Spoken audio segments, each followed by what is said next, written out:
আচ্ছা, তুমি কি কখনো নিজেকে নিয়ে কোনো বিচার করেছো? তোমার কি মনে হয়েছে যে তুমি আবেদন যোগ্য? আরে আমার অফিসের থার্ড ক্লাস যে এমপ্লয়ি, সেও তো তোমার থেকে কয়েক হাজার গুণ টাকার মালিক, আর তোমার চেয়ে আর অনেক ভালো ড্রেস আপ করে। স্যার, আপনার ছেলে যদি আমাকে পছন্দও করে থাকে, সেটা ভালোবেসে করে। আপনাদের অফিসে কর্মচারী বানাতে চাই।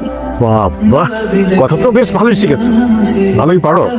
আমি জানি তোমরা সবাই মিলে আমার ছেলেটাকে ট্র্যাপে ফেলেছো, এবং সেই জন্য আমি তোমাকে দুটো অফার দিচ্ছি। এক, তুমি যদি তোমার মার ট্রিটমেন্ট করাতে চাও, তাহলে তার সমস্ত খরচ আমি দেবো, এবং সেই জন্য তোমাকে আবিরকে ছাড়তে হবে। আর দুই, তুমি যদি এই কথা আবিরকে বলো এবং আবিরকে ভালোবাসো, তাহলে তোমার মার চিকিৎসা হবে না, মারা যাবে। আর তুমি একজন বাবার অভিশাপ নিয়ে আজীবন কাটাবো। নাও, চয়েস ইজ ইয়ার্স। স্যার, টাকা পয়সার প্রতি যদি আমার ওরকম কোনো লোভই থাকতো, তাহলে অনেক আগেই নিজের শিকড় ধরে এই দেশে পাড়ি জমাতাম। আজকে আপনি আমার টাকা পয়সা, আমার পোশাক নিয়ে এত কথা বলতেছেন না, তখন এই আপনি আমার বাহবা দিতেন, প্রশংসা করতেন। স্যার, আপনার কোনো চিন্তা করতে হবে না। আজকের পর থেকে আপনার ছেলের সাথে আমি আর কোনো যোগাযোগ রাখবো না। তার থেকে অনেক দূরে চলে যাবো।